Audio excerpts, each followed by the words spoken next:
And welcome to the podcast show again. My name is Steven. I'm Winston. And humanity is a species driven by instant gratification. I think we all agree with that. From wanting our packages the same day with Amazon Prime to being driven by likes and follows on our latest social media posts and videos. We're also a little selfish as well, too. Things are only real if they affect us from, and even when science's data is presenting to our monkey brains, we can't quite accept it because it's not happening right now and it's not affecting me right now, which is kind of stupid, right? That's kind of our primal brains talking. So Winston, have you seen that movie on Netflix called Don't Look Up? Yeah, I actually have. Yeah. What do you think of it? I you know what? I think it illustrates exactly what's happening right now is that a lot of people, very rich people, are hoping that our population is dumb enough that they can get away with whatever they want to do.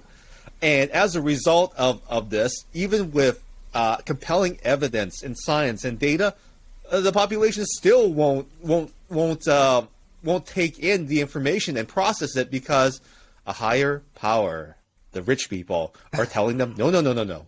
This is all good. It's all good, man. Which is not true. Yeah, there's one thing about this generation, the Gen Zs and the later generations. I mean, they're so glued up on their TikToks and the social media stuff that they don't come out of this social media stuff to investigate and find facts, right? The truth and what's happening with the world and everything. So with that said, I mean, this film, the Don't Look Up, is a really kind of black, dark comedy, and I enjoyed it. I enjoyed it, but it shows you what the rich can do or what it can, wants to do. It's all for profit, and if you, we won't give away too much about the film, but essentially, you see this huge kind of what you call it, the disaster coming, right? This big disaster coming, extinction level, blah blah blah. And all they thought about or what they're thinking about is how to profit from it. I mean, that's just nuts. So wrong. Yeah, so wrong. And they just exploit the situation and they don't find a solution for the current problems they have or how to solve this problem. I mean, given time, like you have maybe a year or two, even that in itself is maybe not enough time, but at least come up with a solution, right? But they don't, so... So despite warnings upon warnings upon warnings with ever developing data and science and trends and everything like that, people still won't move their butts to do something about it until it's right in front of their face, until they look up, which is crazy, right? And it's I think it's a perfect illustration of humans having such a short-sighted view until it's absolutely too late. And one of the things that humans struggle with as a result of this is the environment. I mean, we're talking about tech that will help us and the challenges of implementing it in a pretty skeptical world, especially when you have so many influencers out there that may be on the left or the right of an idea, but in the big scheme of things, we're all humans. We need to be humanitarians. We need to actually preserve our whole species first and foremost, right? Yeah. Not just the profits. I mean, you mentioned about influencers, right? I mean, they have a massive following, you know that, right? Like YouTubers and TikTokers and that. They have massive following on all their social media. Yet they don't have a clue about the actual science or anything that concerns environment and things like that, because all they want is more likes or more views. That's because that's the way that these younger generation are more, clued up on. So if they spend some time... I'm not talking about going back to class or school, but just like read up on the scientific stuff, which is not like really hard to understand. If you look at, the stuff that you learn from school, the nitrogen cycle, the carbon cycle, all that kind of stuff, right? It's it might be boring, but if you put it in today's kind of context, it actually means a lot because, where does carbon come from? It comes from fossil fuels and fossil, that kind of stuff. And nitrogen, from the stuff that we eat, it gets back into the soil and it grows food. That's all in part of the science. And if you can take some time off from your social, influencer stuff And then maybe you could have a more information, more kind of informed information, which you can actually tell your followers. If you have millions of followers and if you mention a little bit about, you know, the green stuff, the green tech, the, you know, the environmental stuff, I think it will help with having more understanding generally. About and most importantly is we have to be correct. We actually have to make certain that what we're saying out there doesn't become a meme all of a sudden, just like in the movie, right? Oh, yeah. Because things tend to spread bad ideas, bad facts, alternative facts tend to spread very quickly because there's a certain level of, this couldn't possibly be true, but it's so funny, I gotta share it. Then all of a sudden it becomes real. I think the influencers and all that kind of those guys, I think they're more scared of being cancelled. That's the problem, right? If I suddenly say, I'm really into this particular, I don't know, environmental issue, you know, I'm really kind of hot on that, and I might lose some followers. Or if I'm you know, a Trump supporter, I lose followers. If I'm a Biden supporter, I'll lose followers.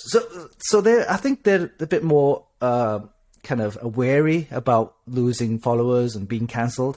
But as an influencer, and I think, you know, that shouldn't be a concern because you're living on one planet and you only have one planet. And if that planet doesn't kind of heal itself, because I believe, like all things, nature, it can heal itself, provided that we can actually help, would be part of the healing, right?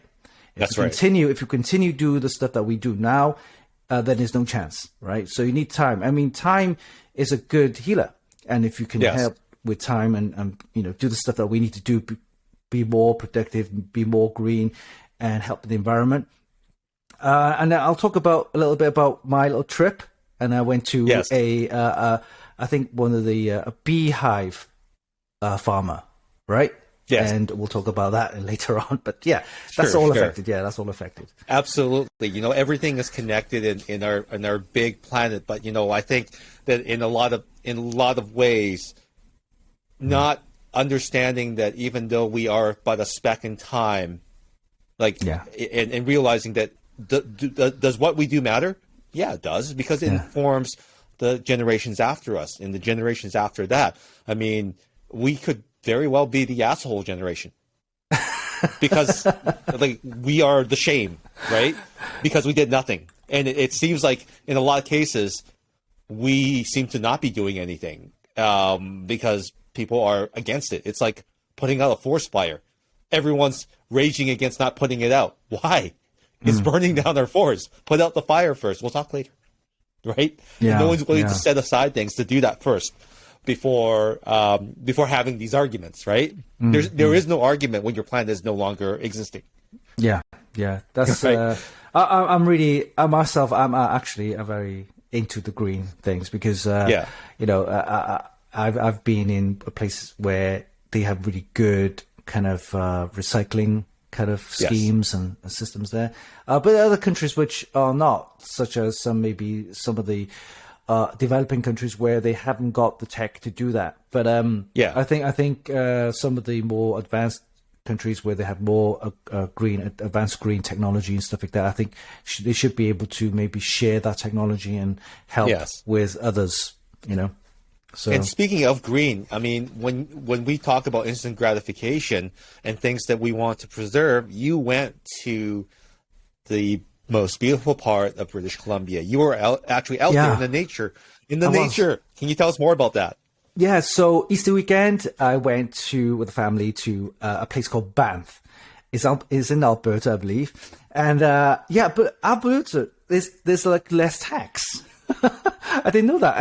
Different provinces, different tax. Anyway, I went to Banff. On the way there, I think it was how many kilometers? I think it's about 1,000+ kilometers more. I think you're short 900, 800 to 900 ish. Okay. I'm not too, I know for a fact that going from BC to Calgary is 1,000. Oh, so just short, because Banff, the next big city is Calgary, which is that's correct. Just under 1,000 kilometers. And through driving that, we're on the coach, and seeing all the beauty and nature is breathtaking. It's unbelievable. Yeah. So that's why I mentioned about being green. You have to protect these scenery, this environment, because there's nothing like it on Earth, right? Yeah. And on the way to Banff, there was swaths of mountainsides where I think last year you had a forest fire. Yes. Which completely burnt all the trees and stuff like that, and you can see just stumps of the trees. And it's if you look at it, it's heartbreaking because it takes time for trees to grow. That's one. And you know what's weird? Before that huge heat wave that caused the fire, I was driving. I was actually doing a endurance test on my vehicle. Back then, it was the Chevy Bolt. Right. Which actually had a fire recall 2 weeks later. So I was actually driving that vehicle in the hottest environment of Canada, charging through some of the most beautiful parts of British Columbia. And I passed by a town that was actually completely destroyed by that forest fire the following weekend. The little town village of Lytton, where this was a town that actually had one of few Chinese cultural museums in it. Oh no, it's all gone, burnt down. It's all gone. It burned down. Oh right? No! So it was one of the few places where you and me having that restaurant background. One of the places where we could see some of our ancestors and how they set up their first restaurant to be, part of, like having that seat at the table was very important to them, right? Yeah. So that was gone, right? And all of a sudden, this town just disappeared. A friend of mine grew up there, and there's nothing. Like it's gone. Like well, I noticed you probably thinking, how can towns just get burnt down to the ground? Well, when you go to all these kind of out in the wild places, out of the city areas, a lot of these houses and towns actually still using wood to build their buildings. And I'm not talking like just soft wood that you get regular. The wood that you find that they use to build houses is actually high quality British Columbia wood, or from the trees that they chop down. But of course, these wood is pretty solid. It's robust, but it's no match for a fire, of course. No. So that's why when you see whole swaths of like mountainsides just burnt to the ground with just stumps, it's heartbreaking because that used to be all trees, right? And the trees, when you talk about nature, the trees actually do two things, right? One, they hold the soil to the ground, right? Yes. And when you have, especially when you're in British Columbia and Alberta, where there's mountains and that, there's prone to avalanche. So the trees actually help with stopping avalanche, but there's now no trees. So there's going to be more avalanche around those areas where there are small towns. And they could be landslides, avalanches, and things like that, which could be, and of course, highways, roads, that could be all blocked. So it's very, very dangerous in terms of that kind of things, which I think Stephen knows about that kind of stuff. Yeah, living in BC for all my life almost, I've never had so many avalanche warnings come up on the Drive BC website or even on their Twitter. It's like almost every other day I hear that they're doing avalanche clearing, or that something's avalanched, or there's an avalanche here. The road is closed between this time and this time because we've got another avalanche. And I think that's all part and parcel, is that our entire environment is connected in so many ways. So we start with the fire, which I think they found out that it was so dry in that part of the country that a spark off of a railway track started the fire. Oh, really? That burned down Lytton, that took all the mountainsides off the grid.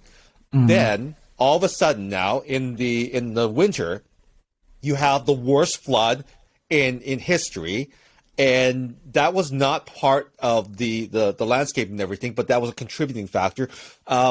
You have just crazy floods in the Fraser Valley, and then now because there's no trees on the sides of the mountains to kind of block some of that debris, it's gotten just way worse. So it's destroyed almost everything. So everything is so connected that we have to realize that, holy crap, everything that we've done in the last 40 years, right? I have a photo of I think it's my dad or my mom. They're on the same glacier that you actually went to, the Athabasca Glacier that you saw. Yeah. Where they are standing, there is no glacier now. No, there isn't. It's kind of like, I'm sure your picture would be like a massive piece of like white glacier coming down. Well, it's like a little narrow river, but it's actually a frozen kind of like, you know. But it's gone, man. Yeah, so over 40 years, because they've estimated that they've receded, that glacier receded by 16 feet every year. Over 40 years, they've lost over almost 74 feet of glacier. Yeah, measurable, right? And the thing is with glaciers, is once it's gone, it's gone. It's not coming back. It's not coming back from you can't produce another glacier. No, you can't. You can't. And the glacial water is unbelievably. You can get these like a pristine blue and green. It's unbelievable. The water it's not dirty. It's crystal clear, but it's got a tight a slight tint of blue or the green, and that's from the minerals from the rocks. And it's just a breathtaking having to look at the lakes and all that kind of stuff. Yeah, it's like the Earth has been preserved, and at this time, millions of years ago, this is what our planet was like. Yeah, it's nuts. Right? It's like a time machine seeing these glaciers, but now these time machines are going away because of like climate change. I mean, we used to call it global warming, but we've now discovered, we've learned that it's actually climate change. So things that used to be hot are getting cold. Things that are cold are now hot. Yeah, it's kind of reversed. Yeah, it's reversed, and even in places where because we have to understand that when you evaporate all of the stuff into the air from places that have a lot of ice, you've covered the sky. So now, there's the climate is actually moving around in such a way that deserts are getting snow now. Yeah, deserts getting snow. I mean, back in Europe, Turkey and then Greece used to be really hot places. People used to go there for holiday destination because of the sun, because of the heat. Yeah. Now, during the winter, there's snow happening there. It's never used to be snow in Greece and Turkey. That's like the southern parts of the Mediterranean, and it's nuts. And talking about climate change and stuff like that, I was actually in Lake Louisa in one of the spots, scenic spots, and they have a frozen lake, which is pretty cool. And and I turned around, there was a big boom, loud bang. I thought, what the hell was that? Yeah. And I witnessed an avalanche coming down, but of course not right by me. It was on a mountain you could see, which is probably another like 2 kilometers away. Yeah, but you said boom, right? Yeah, there was a boom. There was a boom. Yeah, loud boom. So at least that was probably a controlled avalanche because you need to get the dynamite up there to get the snow off. Otherwise, it would cause a major problem. So by doing these controlled blasts, they actually take care of the ice. They take care of the debris before it becomes a problem. So we just like how in Australia they would do these burns of the outback just to prevent the spread of the fire. They do it in advance. This is kind of our outback burn. Okay. Right? Okay. So they do initial purposeful avalanches. So just to prevent the big ones. Yeah. Okay. I got it. Okay. Yeah. I saw one coming down. I thought, whoa, but that's like 2 kilometers. It's scary still. It's still scary, right? Yeah. You're seeing all the stuff come down. How are you going to run away from that? You can't. You can't. Yeah. It's nuts. But I really enjoyed it. And when I talked about whole swathes of mountains being burnt, there are sections where the fire actually didn't reach. So it was only maybe, I say probably maybe a few 100 miles of forest is gone. But luckily the rest of the valleys and the mountains were okay. Yeah. It was just one section which is completely destroyed, and I thought, well, that's pretty sad. But fundamentally, a change that drastic in such a short period of time will completely change the ecosystem of that area for many years to come. Seeing that happens and seeing some of the things that us as humans have done, I mean, it would take hundreds of years for some of these ecosystems to recover. Oh, yeah. Right? I mean, trees take time to grow, and you see some tree sprouts. By the way, it's not just like the climate change that's happening right there. Other factors involved, and I think the host was saying that they have pine beetles that destroyed trees bugs. as well. The bugs. Yes. And literally, you could see swathes of forest where these pine beetles have decimated these trees, and all you see is a tree stump, and there's no leaves on it. And I think the British Columbia, the government decided to chop these trees down. But wait, they're dead trees, but they use them for charcoal. Is that right, or something like that? Biomass. Oh, biomass? Okay. Yeah, and you could talk about that later on, which is interesting. But they basically recycle the dead trees rather than just let them, harm the environment. So, which is interesting. Yeah. So, like a lot of the ways that we can do better for the environment is through technology, right? So, like honestly, what are some of the things that humans are doing right now to help Mother Earth? Well, there's a lot of campaigns going on. One of the earliest things that, at least in BC, that we started doing was just the fact that we're recycling. We have a blue bin. We put all recyclables in it. We keep all the stuff out of the oceans, out of the trash bins and everything. We reuse it, and it comes back to us in recycled materials like building materials, Kleenex, tissue paper, toilet paper. Those are things that come from the newspapers that we have. And, as a result of that, we've kept a lot of things second, third, fourth generation, right? So these things are no longer being cut down to produce the consumer products that we need. And that's all a good thing. Now we're seeing more people looking at installing solar panels to go off grid. That's right. Yeah. You see that more on. Used to see that more on farms because they're remote. Now you see that on dwellings in cities. There is a group of dwellings in Hastings near the Strathcona area that I've noticed that have solar roofs.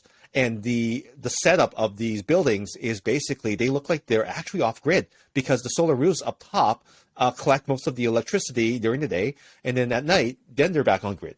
Right. So during the day, there's nothing happening on their meters. So lots of things that have changed in the last while that humans are doing at home. But what about some of the bigger projects? I think one of the things that has had some polarizing effects has been wind farms.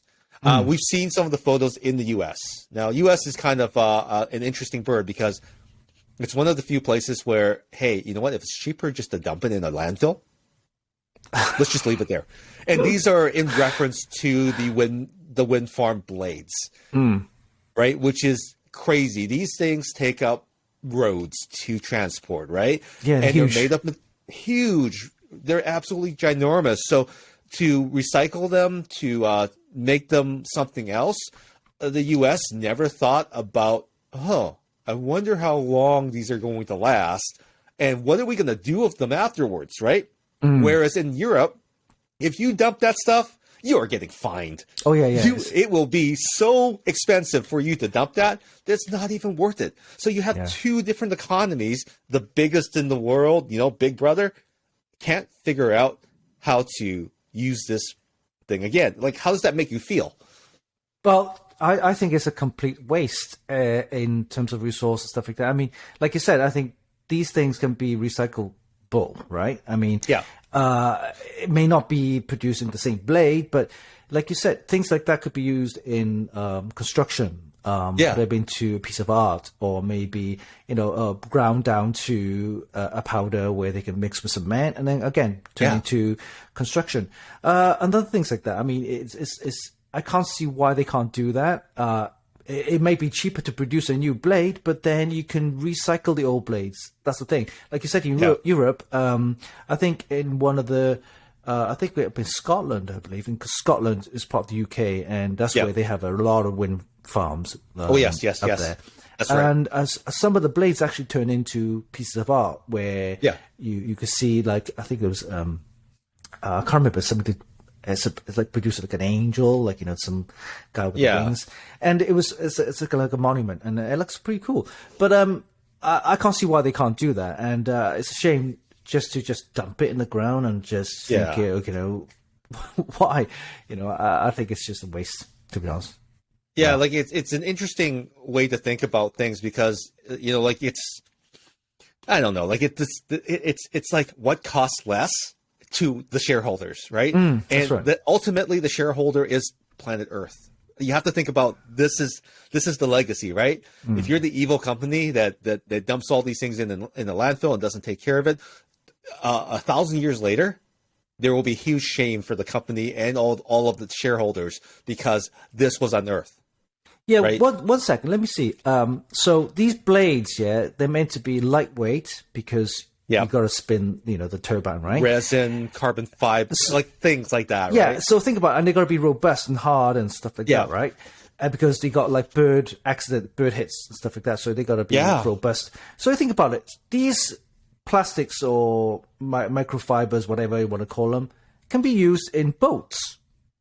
Think about it. They're lightweight, they're heavy and they're robust. So why can't they put them into or recycle them into boats and stuff like that? I mean, I think there's a lot of work in that right now because I think actually, you know what?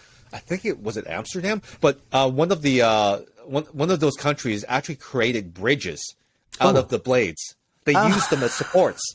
So this material, strong, light, resilient, thousands of pounds of pressure, walking bridges on the canal. They work really well. I wonder if like we know Venice as a floating city, I wonder if they would be willing to accept some of this because they can float them on the ocean, right? Because they're buoyant.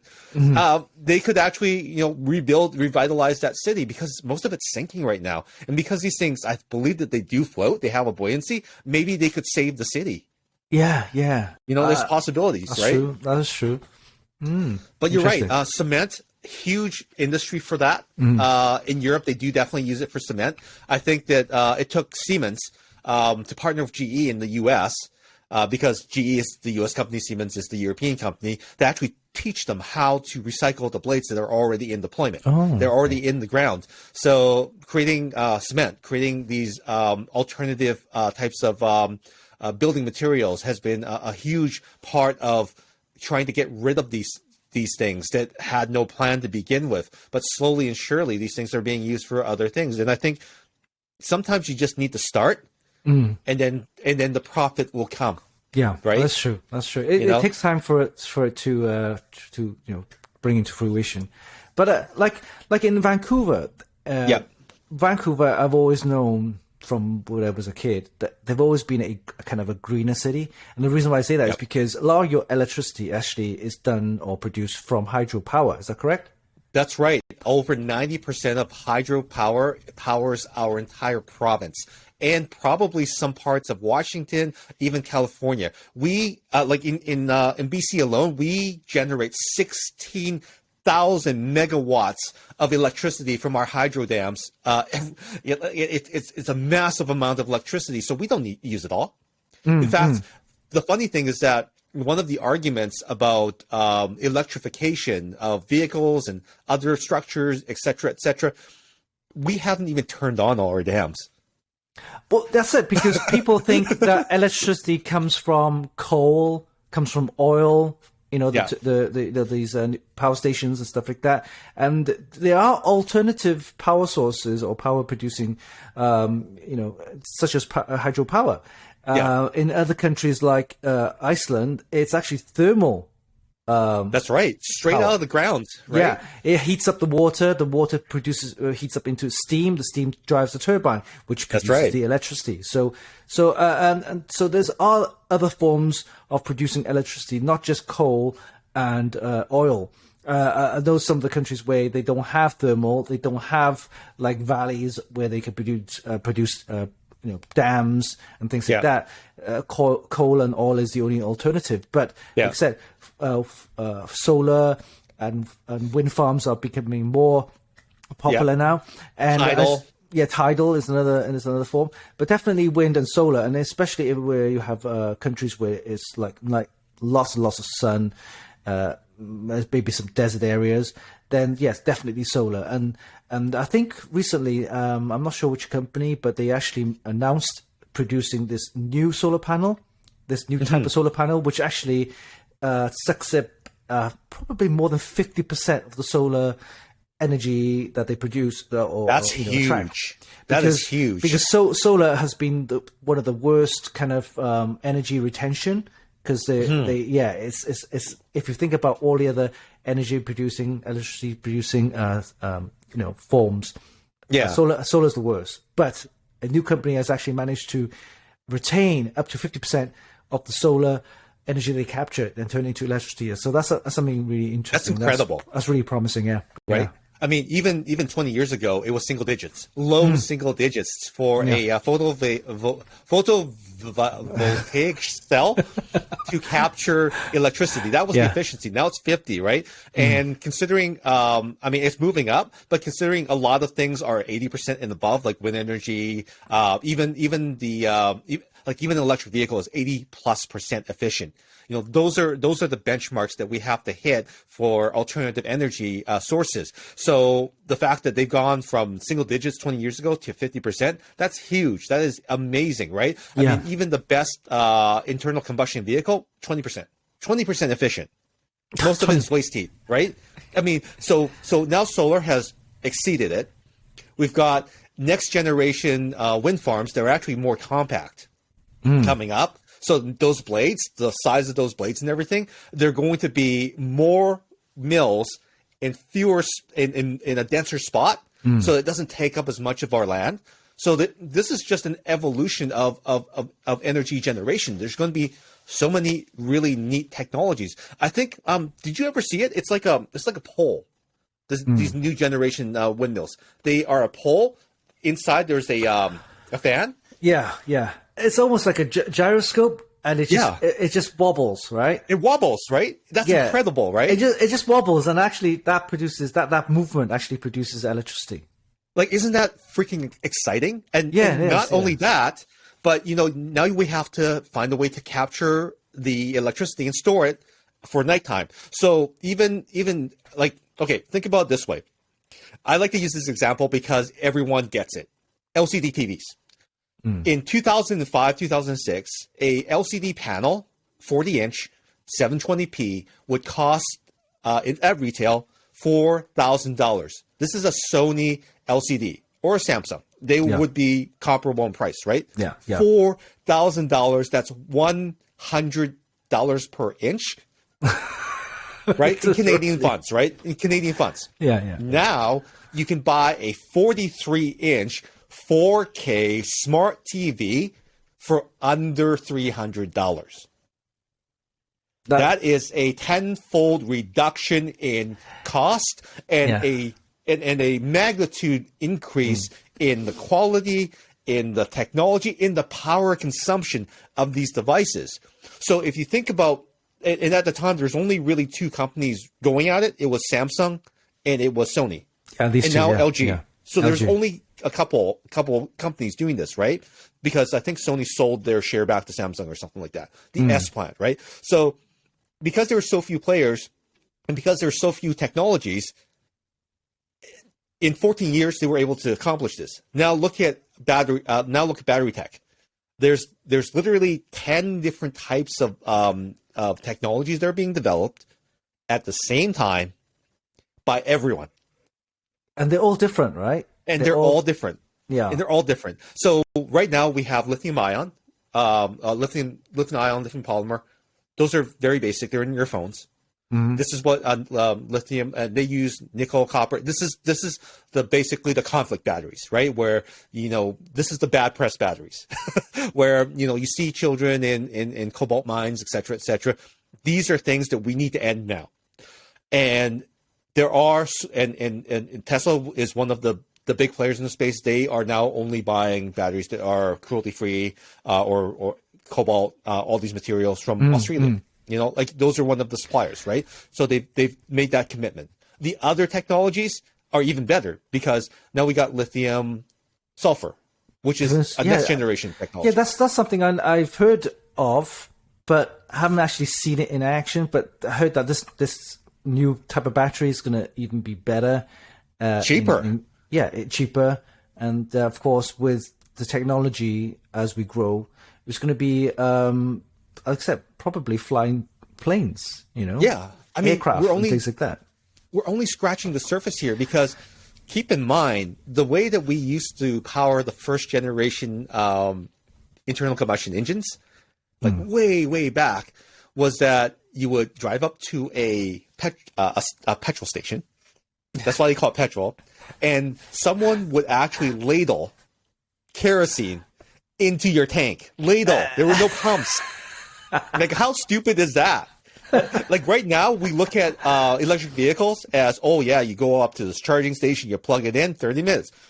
It's going to look so archaic in 10 years. And every internal combustion engine vehicle is going to look like a dinosaur. Yeah, right? I mean, if you think about the combustion engine, for 150 years, hasn't changed. Has not changed.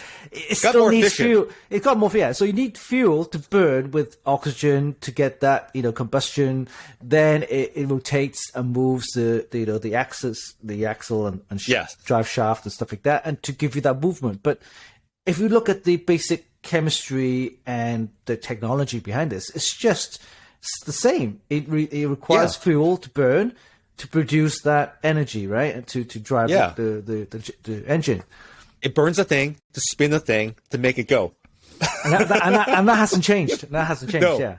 Yeah. But the fuel has changed as well too. Like you were telling me that, like it was, and you're reminding me that fuel used to be leaded. Oh, that's true. Yeah, back in the 80s. Yeah, I remember back in the 80s, fuel used to be leaded because it helps to burn the fuel, the gasoline, whatever, more efficient, so that it actually drives the engine more efficiently. You need lead for that. But now they've taken the lead out, and the thing about the lead was, back in the 80s, that the kids who were in that time period, such as myself, same. So same. I'm always like this. Oh man, it's stinking the whole place up. Yeah, but we didn't know. We had no idea. And they did a study that said that lead actually was harmful to the kids, especially for academic and stuff like that. They were less in terms of concentration, and when they do like test scores or exams and stuff like that, they actually produce less of the results. And so they banned lead. And now, the 90s, when it was more unleaded, petrol or gasoline, you'll see the kids' intelligence actually was up a little bit more. It's funny you mentioned that. During the 80s, the stuff that we pulled would have killed us now. Oh, like, Most of our kids would be dead, right? Because of all the stupid things that we did. And I think that had something to do with it. Quite honestly, like lead poisoning, holy moly, that's incredible. Yeah. But, these days, I mean, with things getting cleaner, and that's a huge study, right? Unleaded to unleaded. Now we have ethanol, so things are getting even more clean. Yeah, we now have more efficient vehicles, and if we take away emissions from the equation, and I was just looking at a study that was done. It was Atlanta, Georgia. They removed buses that emitted diesel fumes. Right. From the entire district. And I was reading this. I'm like, this is interesting because by removing all the diesel fumes from the entire district, by making sure that sports teams, kids were all driven back and forth to school without the effects of diesel emissions, scores went up academically. Athletic teams and athletic performance was even better. And this study was published. But we know that this is one of the things where, it's all good and everything, but it's going to cost money. Who's going to pay for it? And we get back into that, okay, it's good for humanity, but it's not good for my pocketbook. Yeah, it's profit. Right? Profit over health, Profit before health, right? And I think that somewhere down the line, we have to kind of give that up. Yeah, it's really harming us as a species, right? We have to think about ourselves as a species, right? If we die out like the dinosaurs, nothing matters. Profit does not matter, right? Yeah, but I've seen that a lot of the new tech, like you said, like electric vehicles, Tesla. But then there's other companies. I think Rivian's one of them, and a few others. They're making electric buses and lorries and trucks, which is pretty cool. And there's another company, they're making electrified buses for school kids and stuff like that. That's also interesting. And that even if they haven't got the electric, some of these companies are already producing gas-powered. When I say gas-powered, that's hydrogen-powered, right? So hydrogen powered, again, another green technology. Hasn't actually taken up as good as electric, because hydrogen fuel can be a bit risky and also expensive to produce. But if you think about it, the end product is actually water. It is water. It is water. The problem with the creation of hydrogen is that it takes so much resources and electricity and just to get that compression of hydrogen so that it can be distributed. So the distribution all the way from the production is a huge problem. Yeah, that's right. True. It does have more energy because obviously they wouldn't use it in an explosive device if it wasn't if it didn't have energy. But that entire process, I mean, you're basically at the end of the day, you're driving a electric motor. You might as well just put it in the battery and go. Yeah, that's true. That's right. True. I think it bypasses all those steps. Even the coach that we was on was actually a hydro-powered gas turbine. Yes. Yeah, so there's no diesel there.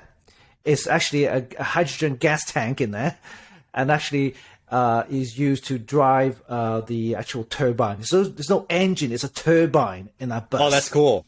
Yeah, that's so cool. And the only thing that produces is water.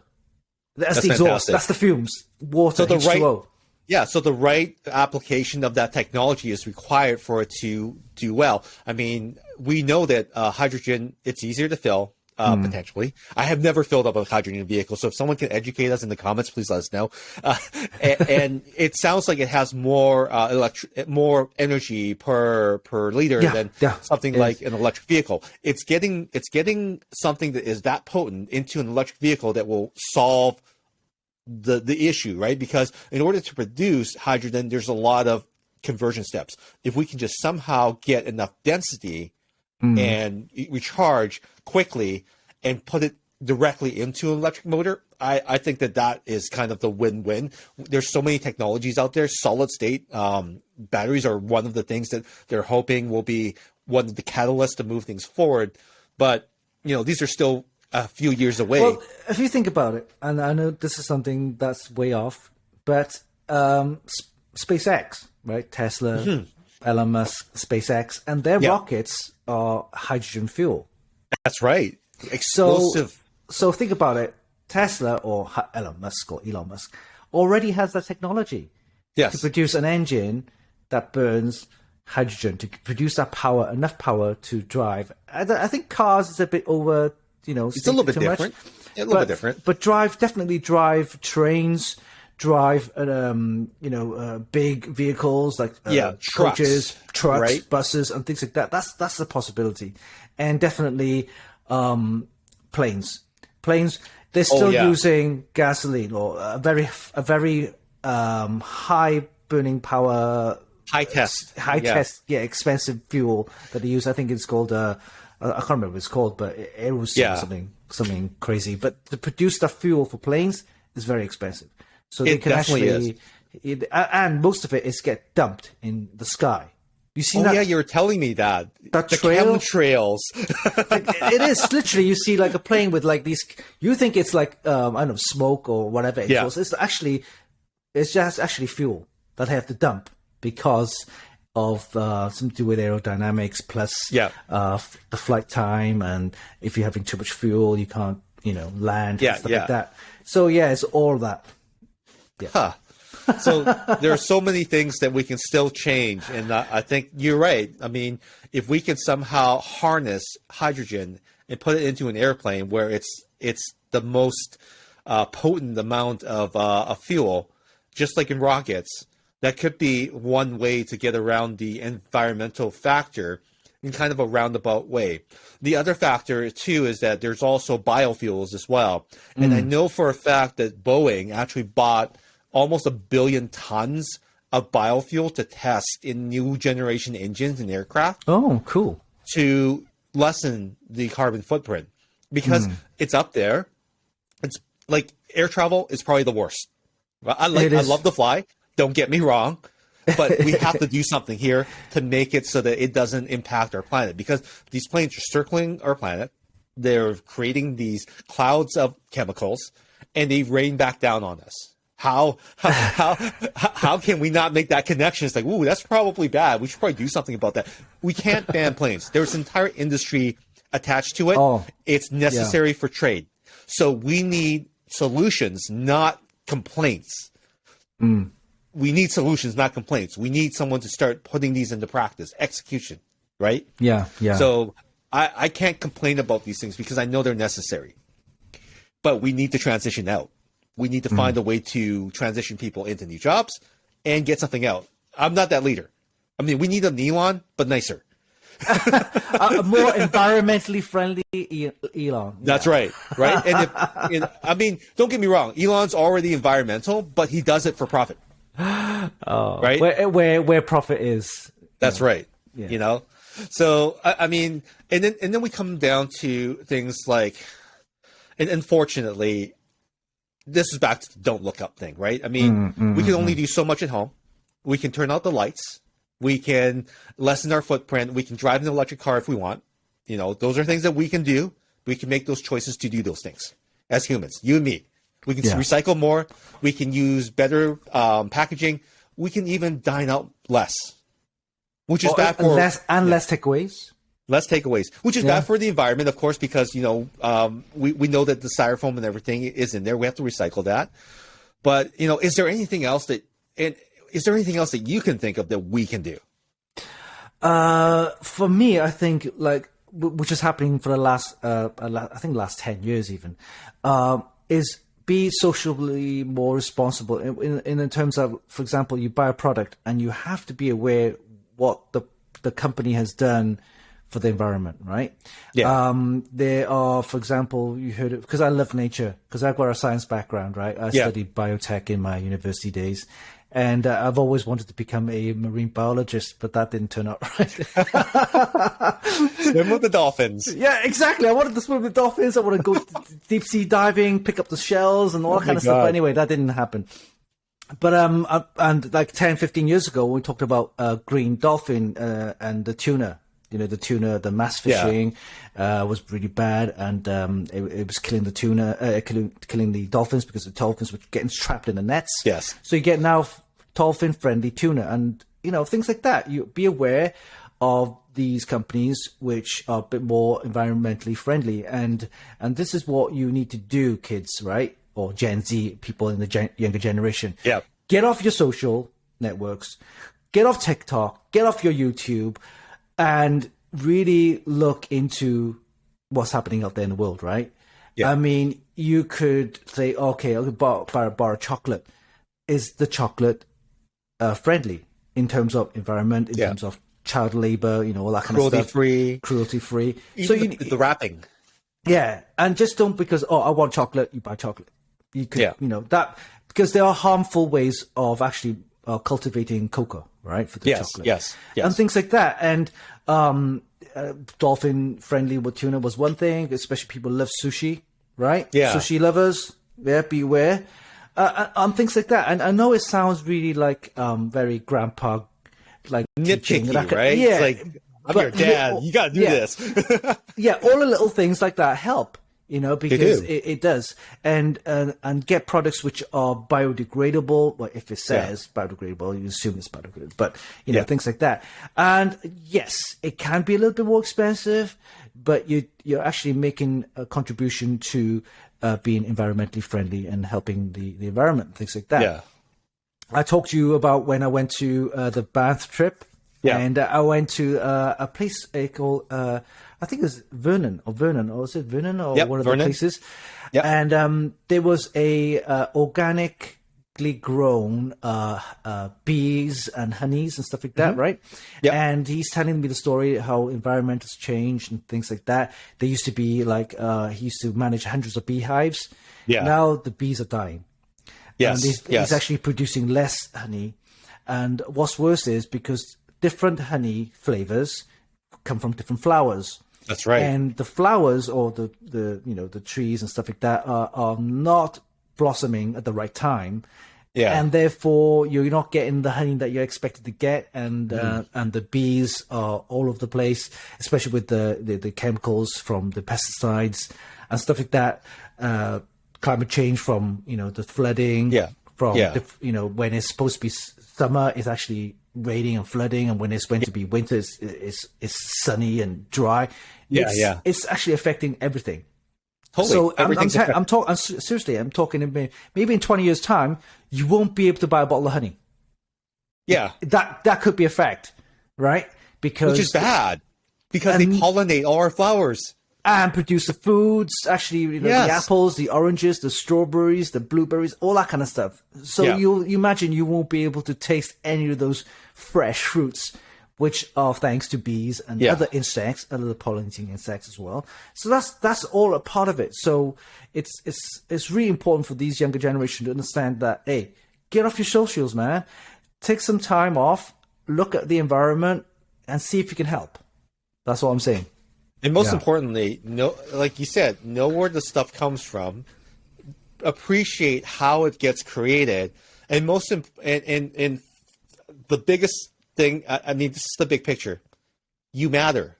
What your choice to not do takeout tonight, to go into your garden in the backyard, to pick your carrots, to do that for a meal, makes a carbon. It reduces your carbon footprint immediately. Definitely. Yeah. And it also ensures that piece of plastic doesn't end up in a dolphin somewhere in the ocean. Yeah. Right? Because if right now the average, and this is just mind-boggling, the average human has a credit card size amount of plastic in our bodies. Seriously? In our bodies. And that's the average. Now, if you think about some of the countries that are completely ravaged by plastic pollution, there's probably so much plastic in those people that cancer, other birth defects are going to affect them for generations, right? Yeah, that's crazy. We have an opportunity to kind of make these changes. And one of the things that a lot of organizations are discovering is that if we can make things like plastic worth so much that no one wants to throw it away, they want to reuse it, that and that makes a difference and raises people out of poverty, then those are ventures worth going for. And places like the Plastic Bank, I don't know if you've heard of this, Winston, but this is aligned with crypto. The Plastic Bank, basically what they do is they pay people to pick up plastic so that there's a value on plastic. Right. They make plastic so valuable that people don't throw it away. And people and citizens in these countries that have plastic problems, they have been lifted out of poverty because now they can actually take this material, take it to these plastic banks, and then get money for it or get credit for it. And these credits are actually put on the blockchain. Oh, nice. Yeah. So if you have that much credit, it's worth this much money. So you continue to collect, and it's secure and everything like that until you need to pay your rent and everything like that, right? So by cleaning up your own environment, by reducing the amount of plastic that ends up in the ocean, you make your community healthier. And those are just kind of technology comes around in these really weird ways. I think help. Definitely incentives that enable people to say, hey, I should do more. Sometimes, you don't have to have incentives. Incentives helps, but you should do it anyway. Be more recycling and that kind of stuff. But, you talked about the plastics in the oceans. I mean, I see documentaries where like it's huge islands. We're talking islands, we're talking like thousands and thousands of kilometers grouped together like as a floating island of plastic somewhere in the ocean. And people don't see that, right? If it's out of sight, out of mind. But there's these things that exist. I'm not talking like an island, you step in like a pool of plastic. But no, this is like thousands of miles wide. It's huge. It's a big island, and it's just floating plastic. Think about it. The sea creatures, they can't breathe, right? No, and they're getting suffocated. Suffocated, and sometimes because the plastics are different colors, they mimic different food types that they naturally eat, and they eat that, and they get stored in the stomach, and you can't digest that. And I see seabirds, horrible documentary about the seabirds, seagulls and everything. Seagulls, like that, right? and they died of starvation because It's not that they couldn't eat. All they ate was plastic, and then you could see skeletons of birds with just plastic pieces in their stomach. It's just horrible. So, you know, if you see that documentary and you realize that plastic is really harmful, not just to us, but also to the environment and to the natural creatures out there who's living it. Remember, they didn't ask for it. No. So, you know, that's we put it out. Humans put it out there. Yeah. Humans put it out there. Yeah, and plastics can't be recyclable. They can't be recycled. So why don't you take the extra step just to do that? And like you said, some of the new technologies which allows you to give you a little bit incentive to give you on that, you know, blockchain. Yeah. That's interesting. That's really interesting. And you know, and definitely ways to help with the environment. Just read up on it and see if you can help. That's definitely something. Like every time, like, don't think that every time that you recycle something that it means nothing. Just by taking that yogurt container out of the trash and putting it into a recycle bin, you have done something. You've done something today. Now imagine if you do that 10 more times or 100 more times in your lifetime. You've contributed just by doing that one thing. And understanding all these things and talking to people that know more than you on a regular basis, not as a confrontational thing, as a matter of understanding, you will be more enriched. Like I find that a lot of conversations with environmentalists, and these are the hardcore, they've given up on trying to teach, right? They're almost like the left or the right of a topic. And if that's the way they are, people get repelled. If they take a moment, like, I mean, if I ask you a question, it's not because I'm being stupid. It's literally, I don't know. Like, how does this work? That's true. There's not a lot of information out there, even though you see them on TV, see them on documentaries.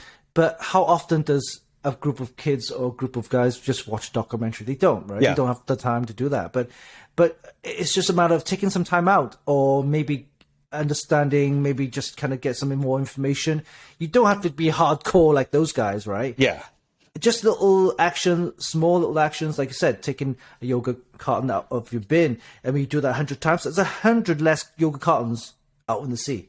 Yeah. Right. And literally that might make up that fraction of plastic that ends up in a baby somewhere. True. Yeah, right? Because true. a credit card, it's a credit card size amount of plastic in a human. Average.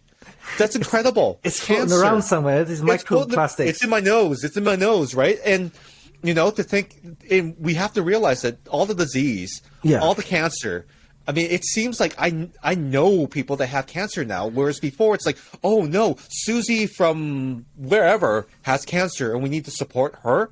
Now we know people that have cancer. It's a real thing. Yeah, and I noticed, because you know, my science background, I noticed over the last 10, 15 years, or even, you know, between that period of time, 20 years, say, kids have more allergies than back in the 80s and 90s, because of exactly what's happening right now, the damage to the environment, the plastics in our food and things like that. It's actually all causing these allergies. I mean, and of course, people have certain medical conditions. That's something that's, you know, unfortunate. But then these allergies can be prevented, and this is all because of the stuff that we put in the environment that we don't take care of. So that's something to think about. Well, you know what? I hate to, you know, leave a podcast on kind of a down note, but, you know, there is positivity. If you, like I said, one yogurt container, start there. Then 2 more, then 3 more. Pop can, right? Do a little bit every day, and realize that you just made a difference. I think that's worth living for. Oh, definitely. And if you can make a bit of crypto on the side with this new tech, then why not? Yeah. I'm not sure if that's going to catch on in first world countries, but I know that it's happening in the Philippines, in the Maldives, you know, like places where people are in poverty, where we've sent all our plastic there, right? Those are the places there. We're lifting them out of poverty. We're teaching them the environmental skills that we don't have in the first world. And I think that's actually kind of the key. We talked about how maybe we should be teaching them things. Maybe it's the other way around.